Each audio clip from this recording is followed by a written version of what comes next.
What's up? What's up? What's up? How's it going? How's everything going today? Everything's good. Everything was good until I was listening to the news on the radio at Carpool and Jimmy Fallon getting canceled. Have you heard this? No, let me know. What's happening? Big lawsuit. Numerous employees suing him for abuse, accusing him of berating them, him being maybe intoxicated while at work. Apparently they had a little side green room, which they called the cry room, where they would gather after he screamed at them. This is all allegedly. I'm not I don't know anything about it. This is just what I heard, and this is what's happening in the legal system. So apparently he's either in a really good mood or a really bad mood. And I guess the bad is really bad. And I'm so disappointed because I love him so much. And I don't know. I was really disappointed to hear that. That was one of those letdowns. A lot of people, you hear this stuff and you're like, yeah, figured, and it all makes sense. But for him, I was really sad to hear it. And nobody stepped up for him. Oh, that's not a good sign at all. It's not a good sign at all. They either joined the lawsuit or they said they're just not going to say anything, but nobody stepped forward and said, oh, no, he's a good guy. This, that. No, nobody stepped forward for him. So I'm shocked by that. Yeah. Right. Because he's one of those guys that, I'm a big Saturday Night Live fan. So we feel like we've known him over 20 years. Yeah. And then Family Guy, good dad, all that stuff that you like to hear. And then really shocking. Really shocking. That's one that shocks me. Yes, I'm disappointed in that one. Like I said, so many of them you're like, yeah, you're not surprised at all. But that one makes me sad. Especially you. I mean, you know what a lot of people are like from what basically the general public doesn't see. So when things come out and let's say it's a story that's not great about somebody, a lot of times I imagine you aren't surprised. You're like, no, it was a matter of time. Yeah, usually not surprised at all. But with him, I'm shocked. I'm shocked and I'm saddened. So, Yeah, that's really disappointing. No, one of my favorites. I've told you, I think before on the show that I'm a big Jimmy Kimmel fan, and the reason I'm a big Jimmy Kimmel fan, number one, we had the same birthday, not the same year, but the same birthday. But I've always heard he's so generous that if you work for him or if you know him, like he sends your kids over the top birthday presents, and he's just one of those guys that he's your best friend. He's like there's always that group of people that my best friend is this guy, and then they all share the same guy. He's that guy that he's extremely nice, and I'm at the point in my life where I'm kind of just a big fan of that. Yeah.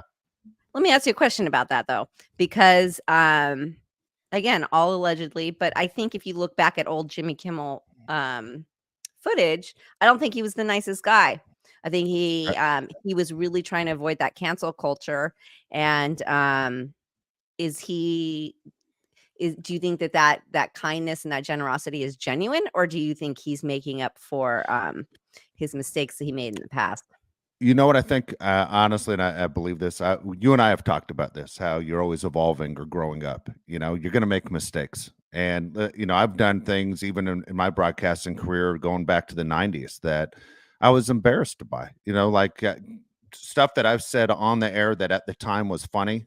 And looking back at it, completely embarrassed. Nothing that even the person even heard, but I would talk about a celebrity. I would talk about someone or things and body shame and stuff that I would never do today. But I always say, if I'm not growing up, if I don't feel like, hey, I'm growing up every day and I'm maturing every day, then, I'm not getting better as a person. I try and figure a way to make myself better. But, 30 years ago, I did things on the radio that were more Howard Stern like that I'm ashamed of. Like I would never go back and listen to those shows. I would cringe. I'd hate myself, so I think you're just an asshole, Dave. I was at the time, but at the time, people loved it because the audience is saying this is what we want, and my boss never told me, "Hey, this isn't acceptable."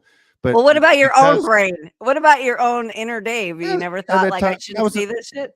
No, I was in my early 20s, and every time you left the studio, people are telling you how great you are. Your perception gets screwed up as far as what's good and what's bad and what's like. If my son did it, I'd be really upset with him and said that's not the way you talk about people or treat people, or say it to their face. You're going to say it in the microphone, say it to someone's face. Yeah. You know, No, and I'm so I totally don't with know. Again, I don't know Jimmy Kimmel. Never met him. So, but that just the perception that I've heard, and just not on TV stuff. So I don't know. I know you've met him. You've been on the show. I yeah. don't know him, but again, we don't know anybody. I guess what really goes on unless you're there every day. Like the Jimmy Fallon story is absolutely amazing to me. Yeah, facts. I mean, Well, nobody knows unless you're there, I, right? I mean, Ellen had her issues too. I don't think a lot of people Oh, saw that coming. I yeah. Are you? Yes. Yeah, Uh-huh. you're And, shaking I your think head a lot like of times you, it's the people below them, it's yeah. the people that run the show for them that also, um, who I guess ultimately should be reined back in, but they're given this, this power that and it's not controlled and they're allowed to, treat the other employees a certain type of way, which is not right either. You have to watch your staff. You have to make sure everybody's happy and everybody's being treated fairly. It's When 2023, people. when your name's on the show, you kind of feel invincible, don't you? Right? I don't think you feel invincible. I think that's when you feel responsible. I mean, I think that's when you have to really take things seriously and get a better grip than you had before because your everything is on the line.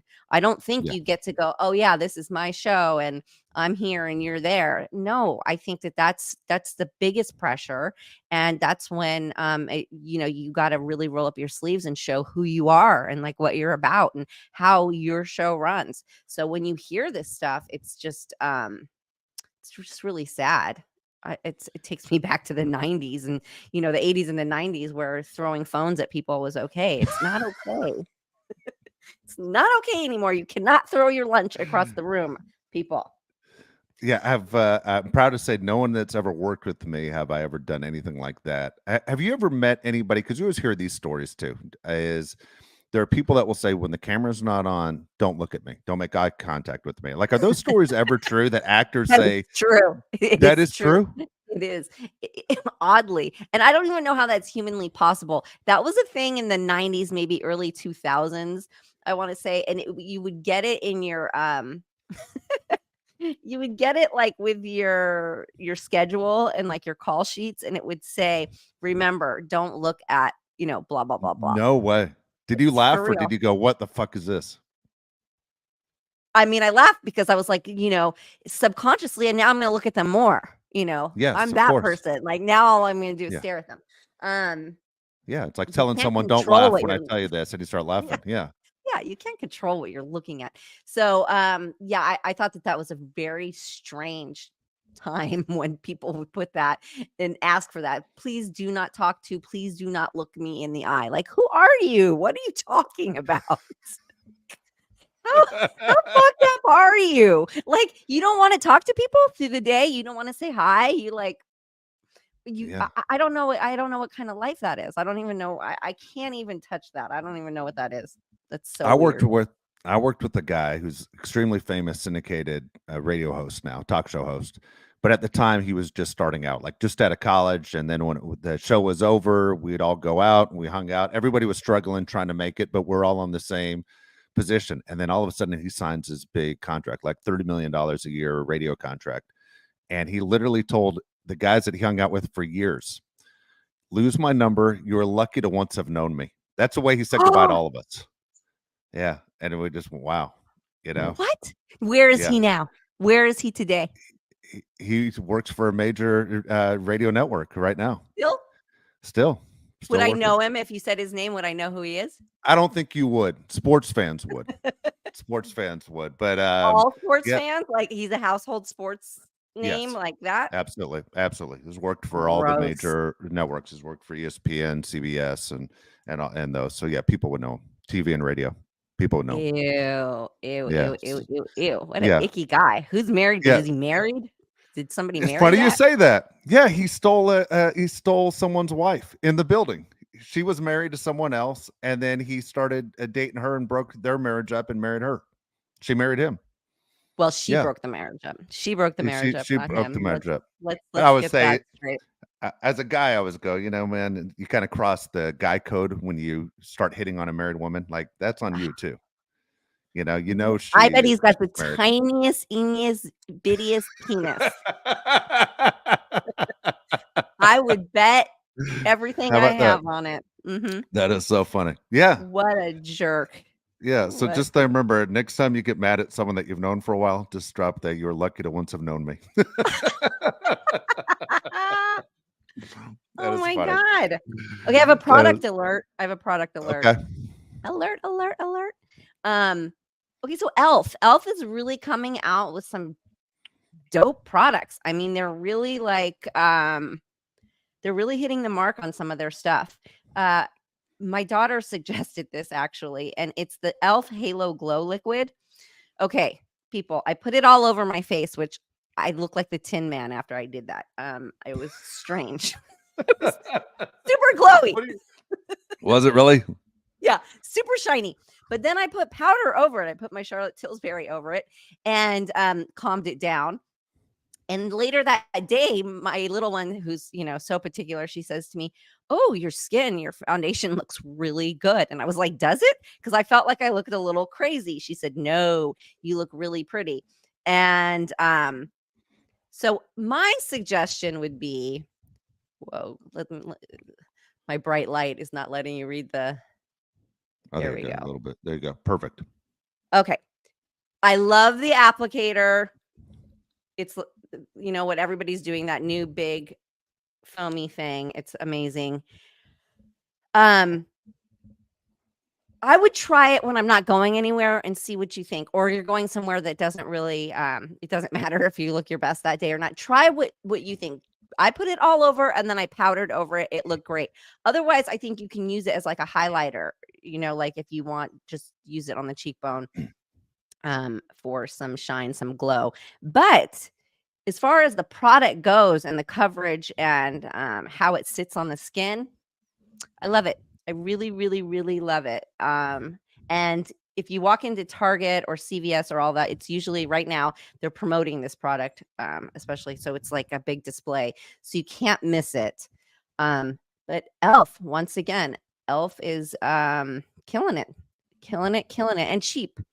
I don't know. It was maybe somewhere between the $10-$15 range, I wanna say. I don't know, Actually, don't hold me to that because I'm not sure. But, it's lower end because I use Bobby Brown. It's almost 100 it's like $100 or something Oh, for wow. a small amount. Yeah, so to be able to buy this in a drugstore and use this for daily, it's quite the steal. One day we're gonna have to put your daughter on here and let her do the Yeah. reviews. Yes, You know, that's not She- a bad idea. let her become the influencer. She knows what she wants. That kid. She That's so funny. she sure That is, does. Oh that my is so god. funny. Speaking of products, I've always been curious to know about product placement in TV shows, and the reason is a lot of times I'll watch TV and go, "Are they getting paid for that? Is that a product placement move?" And and maybe I'm just dumb, but when did that start? And as actors, do they tell you, "Hey, look, this is an advertiser, and this is something that you have to make sure you grab the can or the bottle at the right time, or it has to be on a table behind you, something like that, where don't stand in front of it." Like, how does it work? Help me with the product placement on television. Okay, well, so they don't really necessarily announce it. It's pretty apparent when you walk on set if there's a sponsor. You kind of like if you're aware at any, at any level, you'll know there's product placement. And sometimes yes, they'll say, hold it like this because they're covering a label or they're wanting you to show it. So it's your first, clue. Um we as the talent and the actors, we're not getting paid for that. Yeah. The production is getting paid for that. So it's always this thing of like, I'll give you an example where I was so pissed off and I did not want to promote a product. And they were like, but they gave us this amount of money. I said, they gave you that amount of money. They did not give me this amount of money. And I don't like it. And I don't want to use it. It was sunscreen wipes, like a cloth. Okay. So we're in Hawaii, we're shooting, and they hand it to my male co-star and they say to wipe me with the wipe. And I'm like, this is disgusting. This is disgusting. And no, like on all levels, I'm laying on my stomach on a lounge chair and he's wiping my back off with a wipe. I mean, I whoa. never heard of this product. That's wild. Whoa. Yeah, Yeah. this is ugh. uh it just seemed so like porn to me. Yeah. It was like porn meets like this terrible product. It was like, I'm not gonna have him wiping my lower back off with a wipe. So No, what did they they were say annoyed. when you pushed They back? were they were pissed at me and they were annoyed. They made somebody else do it. That's what I was going to ask. Did they end up make someone else do a Of scene with course, it? of Yeah. course. The squeaky wheel always gets the oil, right? I was like, Yes. hell no, Yeah. this is not happening. Go find somebody else to prey on. And yeah, Do you I didn't usually have. get, just curious, do you get support from other actors when you push back, or do they look at you like you're crazy? Oh, I was supposed to notice. I don't know. I Okay. think actors for the most part like tiptoe around production and they're not going to get involved. It's all Yeah. very like um they probably have their own battles to fight, or they don't want to stir up anything. And I can only think about myself and worry about myself and stand up for myself. So I never even give it two thoughts of what somebody else thinks. I don't really care. And whether they stand up with me or not, I'm still going to stand there. Have you You ever know? had, okay, yeah. So when they do the product placements, none of them like you've ever done one like it's a water bottle or it's a soda where you're like, I'm not a soda drinker, but I don't want it on set, or do you just go, hey, production has to get paid too. I understand how it works. Yeah, I understand how it works. I don't care. I don't care at all. Okay. That was the one time I cared because to me it was Yeah. like it was crossing a line of being gross. Yeah. Do you know what I mean? Like, Yeah. what are you I'm trying to think suggesting of here? yeah, I'm trying to think. The only idea I can think of why that product even exists is because, obviously you can't put, oil on your back or sunscreen on your back. And is it to take the creepy factor out where people's hands aren't actually touching you? I have no idea why that product exists. I never heard of it before. I think because the market is so saturated and people are Yeah. coming up with these like, inventive ideas of how to do sunblock. And so it was a wipe. I mean, I'm not Yeah. I'm not hating on the product or the company or their idea. I'm hating on how the producers approached me in using it. Yeah. And it just is gross. I Have don't you ever wanna be had a wiping myself with a wipe. I don't want somebody wiping me with a wipe. It's not gonna happen. have you ever had a product pitched to you where, your representation's there, the company's there, and they're thinking you're the one, and you realize during the pitch, there's no way. Like, it's just not my thing. Like, have you had to say no in those situations? I've had to say no to things like a record deal, Yeah. um, things like that where you're like, "I'm not embarrassing me. I'm not embarrassing you. We're not doing this. This conversation needs to end, like, now. Let's not waste anybody's time anymore."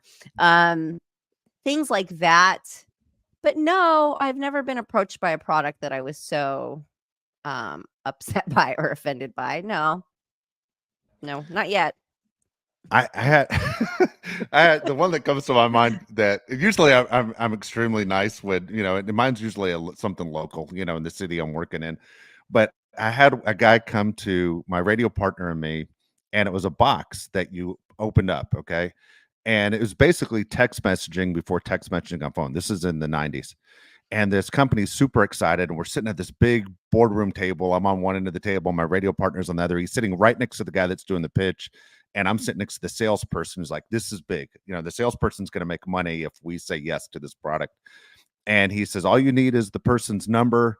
And I was in my mind, I'm like, this is going to be a pain in the ass. How do you walk up to someone? Let me get the number to the box that you're holding in your hand to text message. Like if I met you on the street, you'd say, get the fuck out of here. You'd say, I'm not giving you my number.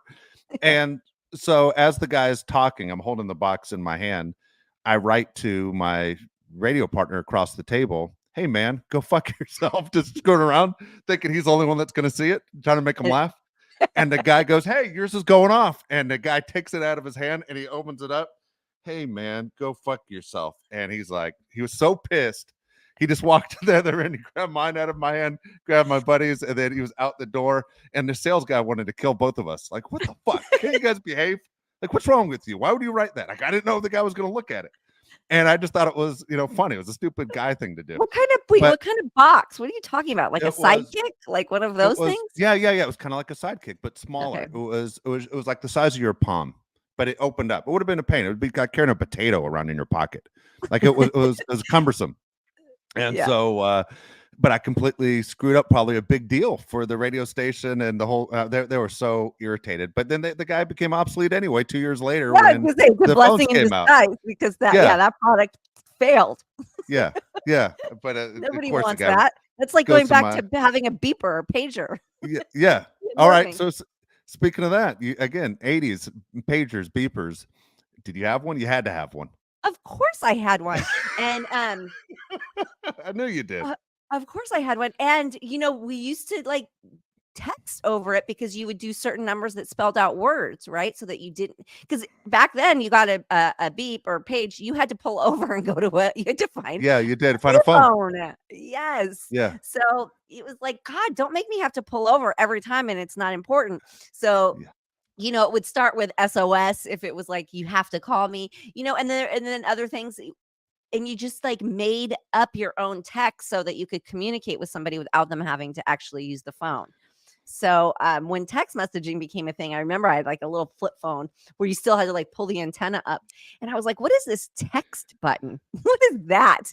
And then I started doing it, and it was before it was popular, but it was there and nobody really kind of noticed it for a few years. And I was like, but you had to go through like, 3 letters. Yeah, 3 times every time. Yeah.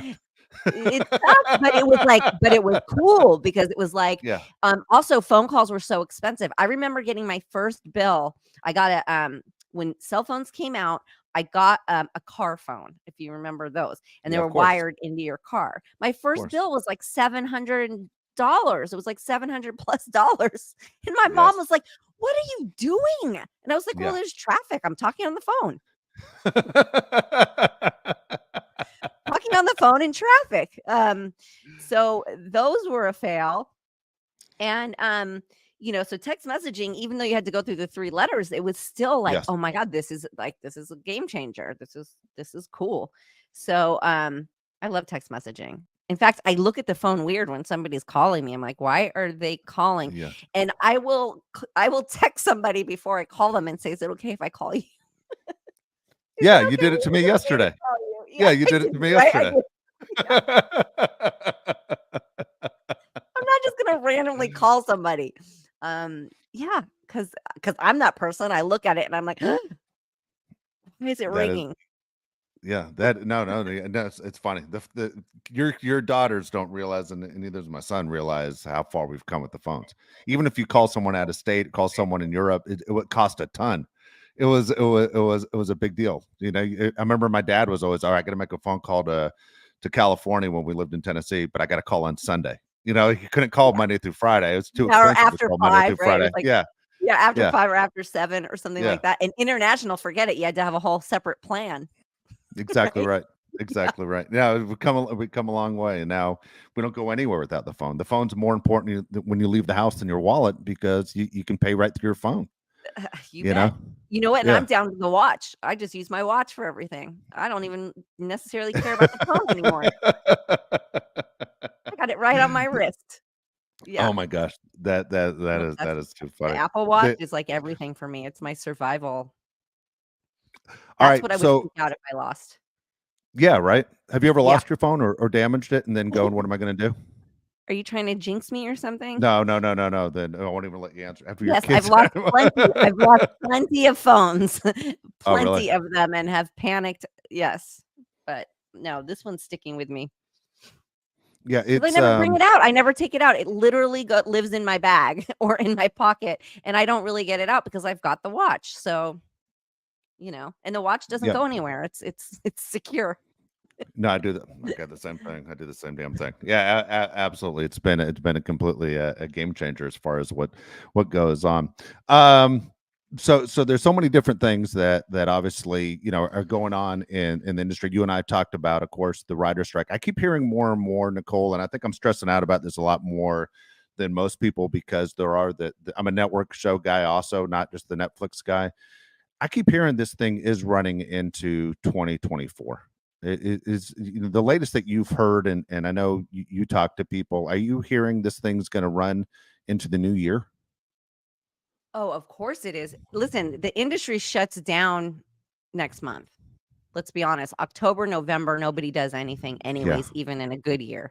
The industry goes on because you've got all these holidays, you've got all these religious holidays happening. So everything shuts down. Nothing picks back up until about February, normally, yeah, late January, early February.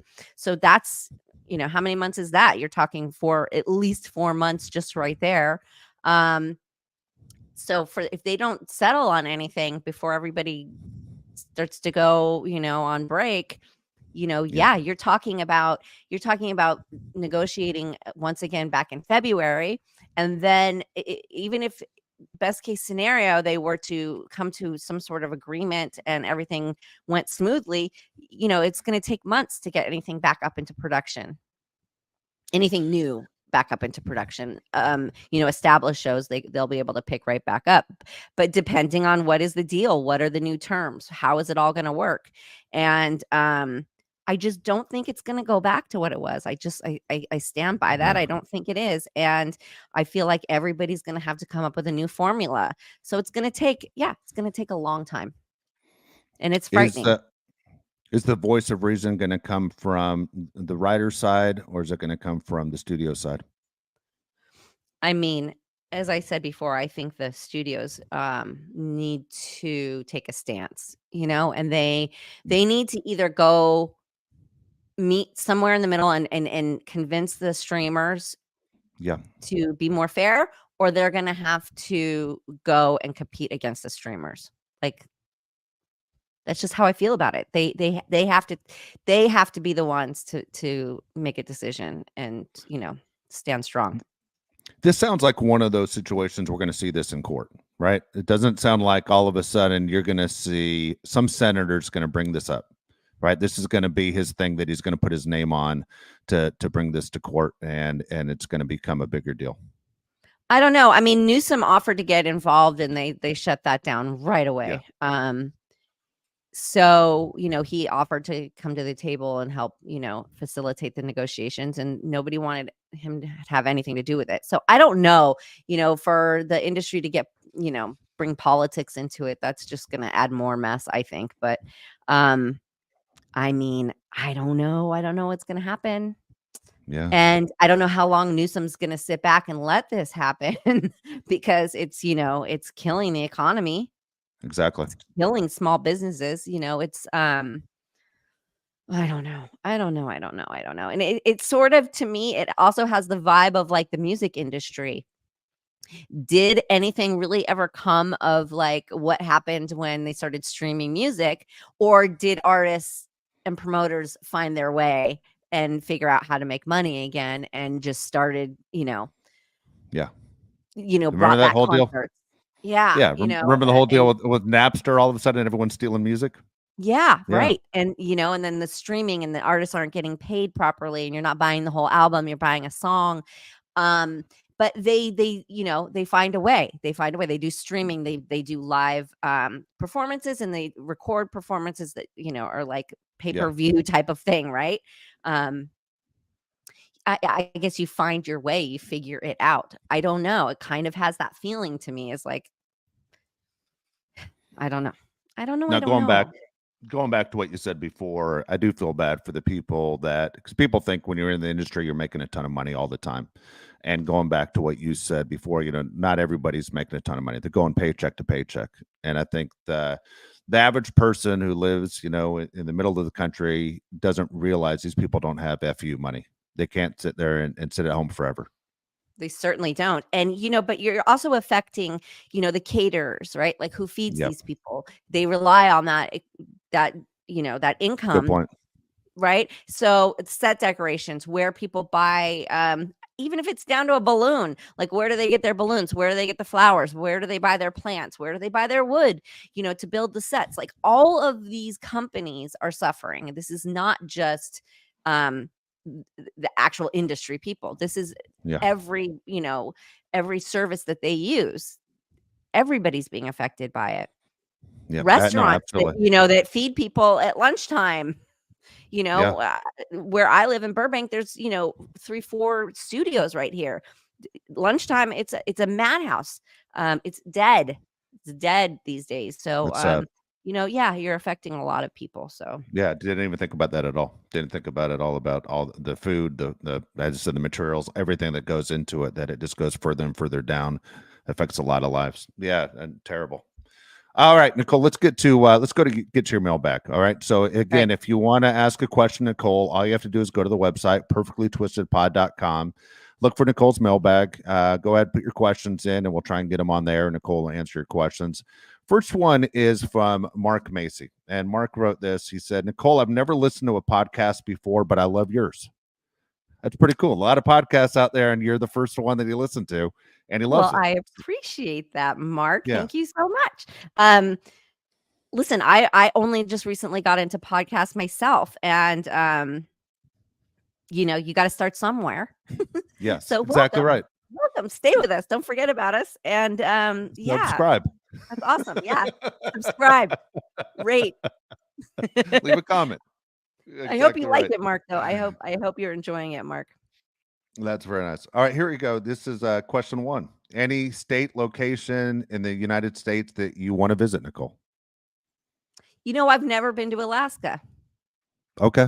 I have never been to Alaska. I would love to. I would love to see it. I would love to experience it. I probably wouldn't stay for long because Because of what? it's so cold. Yeah, It's so cold. But so don't worry. You don't have to worry about me staying there. But I would love to see it. It looks so beautiful. absolutely. I heard Alaska's fantastic. I've never been either. Never gone as well. Nicole, favorite question number two. Favorite alcohol beverage, and does it change with the mood? Favorite alcohol beverage. Okay, I'm sort of like a prosecco girl. I'm a prosecco person. I like prosecco, and I can do beer. I like a Yeah. cold beer here and there, and I guess that's about that's about as wild as I get. Because the rest of it, no, I'm over it. I've been there, done that. Doesn't do me well. I don't look good the next day. I don't feel good the next day. Um, I used to love margaritas. I used to love that, and I guess I could do a margarita these days once in a while, but it can only be one, and it has to be like this is the skinny one because I can't do all that sugar and all that sweet. I get like instant heartburn. I'm like on my way to CVS to get heartburn things if I drink a margarita. You know what's So funny? old. I know. I was laughing at this because I was never a heartburn guy. Like my dad always had like the Rolaids next to the bed all the time. I was like, what the hell? Uh-huh. And I was like, I was never that person forever. And then all of a sudden I had that burning in my chest, and I was like, what? It took me forever, like hours, Nicole, to realize what was happening. And I run into a drugstore, and this kid who I used to coach when he was like 7 years old, I haven't seen him in 15 years, comes up to me, Coach Dave, Coach Dave. And I literally turned to look at that kid. I was so uncomfortable. And I went, Josh, shut the fuck up. My chest is on fire. I got to find some medicine. Like he was so happy to see me. And I told the kid to shut the fuck up. I couldn't take it Push him anymore. by the face. Yeah. I Get go, I lost. will talk to you in 20 minutes when I can breathe. I'm dying right now. It's I was so a uncomfortable. horribly uncomfortable feeling. Yeah. It Yeah. really is. And you know what? Those Tums, those Rolaids, none of that shit does it for me Yeah. anymore. I have to get I do like magnesium, and the worst part is it says like give it 4 days to work, and I'm like, Yeah. I got 4 days. Yeah. yeah, I have Yeah. 4 days. I need it now. But yeah, I go for the stronger stuff now, to be honest. I do But too. I do too. and same It's with funny. spicy food. Like I was a spice queen. Yeah. Nothing was ever too spicy for me. Now I'm like, oh, uh-oh. This All is right. going to be So, a problem in a lot of ways. Yes. all right. Let me ask you this, because I get teased on this one. You brought up margaritas, and I will Uh-huh. go out and people say, hey, we're going out Friday night. Let's go for Mexican food. And then the waitress will come and everyone will order a margarita. And then I'll say, I'll take a strawberry margarita. And everybody gives me the look like, dude, you can't have a strawberry margarita. And so if I went out to dinner with you and I ordered a strawberry margarita, would your perception of me change? I'd Like, be what like, the fruity fuck's wrong with drink this? for a fruity guy. Yeah. You would say it out loud and make me feel bad. I know it. Probably. Yeah, I Probably. know it. All right, damn it. All right, this is from Jim J. Nicole. What the What's fuck the is a old? strawberry margarita? Excuse me, wait, back up. I never even heard of such a thing. Oh, A they got it. strawberry margarita? Why Yeah. don't you get like that's so weird. Like a strawberry daiquiri. Why a Oh my strawberry god. margarita? I don't know why. Daiquiri just sounds worse than strawberry margarita. I don't know. I don't know. Whatever Yeah, makes yeah, you feel better. yeah. Okay. None of it makes me feel good. Everybody shames me. None of it makes me feel good. God dang. All right, here we go. This is from Jim J. Nicole, you've mentioned before that you're single. What's the oldest and youngest age you would date? um okay, age is weird. Age is a weird thing. I don't particularly like younger guys. I'm just going to be honest. I'm sorry. I look at you like a kid. I'll hang out with you, I'll probably set you up with my daughter. Um Like, we got nothing to talk about. You can't teach me shit. And you probably say a lot of dumb stuff. So you might be cute to look at, but it's not going anywhere. And oddly enough, that's what I get hit on by the most is young guys. And I'm like, you Yeah. just don't even you don't get it, kid. You don't get it. You don't want me, you don't want this. You can't take this on. So and oldest, I don't think there's a limit. I mean, he would have to be able to walk. That is funny. He'd have to be able to Yeah. walk. Yeah. He'd have to be cognizant. I don't think older. I don't really put a limit on that. Like, listen, I see guys, men that are in their 60s, their 70s, and they look fantastic. Men have Yeah. a tendency to get hotter the older they get. You guys have got that going for you. So, I would always want an older guy, and there's no cap on that. I like Yeah. people who are smarter than me. I like men to be wiser than I, and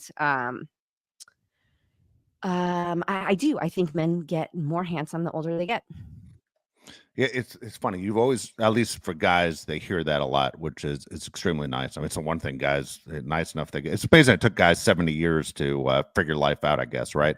We do a Yeah. lot of dumb things. We do dumb things all the time, but it's you hear that all the time. One of my close friends is in her 50s, and she just started dating a 72-year-old, and she was Mhm. freaking out. Like, this doesn't feel right. This doesn't seem like that should be normal, but she has stayed with it because every date gets better than the one before and realizes, you know what, this is my best match. And I'm a big believer in this too, is if you didn't know how old you were, how old would you think you were? You know what I'm Right. saying? Right. And not Well, not like just I know how because. old I kn there's like a how old do I behave? Yeah. How old do I look? And then how old am I really? These are 3 different ages entirely. Don't you think your daughters have a lot to do with that? Like, your daughters keep you current, correct? I don't know. Probably. Like, if you never had kids, and here you are in your early 50s, and you go, what would I feel, what would I know? But for me at least, I do the same thing. We're kind of in the same boat, where my son kind of keeps me current of what's going on now. Like, I try and evolve. I don't want to be that old guy, the get off my lawn guy. I was always fearful of that, of being that asshole, you know Yeah, but I mean, I think if I was a woman that was 51 years old and I never chose to have children, I'd probably be pretty self-involved, right? So I yeah. probably would be up to date on like what's hip. I'd probably be more hip than I am now because I'd have more time to focus on myself. Just True. saying. It's a good point. Just Good point. saying. All right, here we go. Nicole, what's your biggest turn on when dating someone? Um, Definitely, and it can't be one or the other. It has to be both. Humor and intelligence. Like, Yeah. you have to be smart. You have to be good at what you do. That to me is the biggest turn on. Like, and you're doing it, you're following it. Whether you're successful, whether you're financially successful at it or not, you have to be doing what you love and you have to be good at it. And then you also have to be funny. There you go. You have to make me So, laugh. so the next one on here, what is your biggest turn off? The last one question. What's your biggest turn off? What do people do? You go, okay, that's automatic. We're done. Um, obviously any kind of like social uh inappropriateness, treating people poorly, being any kind of prejudice or judgmental, Yeah. like being closed-minded, like having certain views and not being open to hearing other things is a big turnoff. And that goes hand in hand with being ignorant to me. So that's not so smart. Yep. So all of that, and then like not being motivated, somebody who like is happy just um kind of, just like skating through life, not living fully and not taking chances and just kind of just living in that safe zone. Those are all for me. I'm with you. I'm with you. All right, we're done. That was all the questions. We're all the way through Awesome. it. Thanks for the There you questions. go. Those were good ones, actually. That Made was me good. think there for a minute. Yes. Two new people. That was fantastic. So thanks for joining us. And if anybody else has any questions, please feel free. And I encourage them because you guys get me thinking. And subscribe and like, leave a comment, leave a review, all of that good stuff. Catch us on YouTube. I swear it's fun to watch as well as listen to. And we will see you next week. Perfect.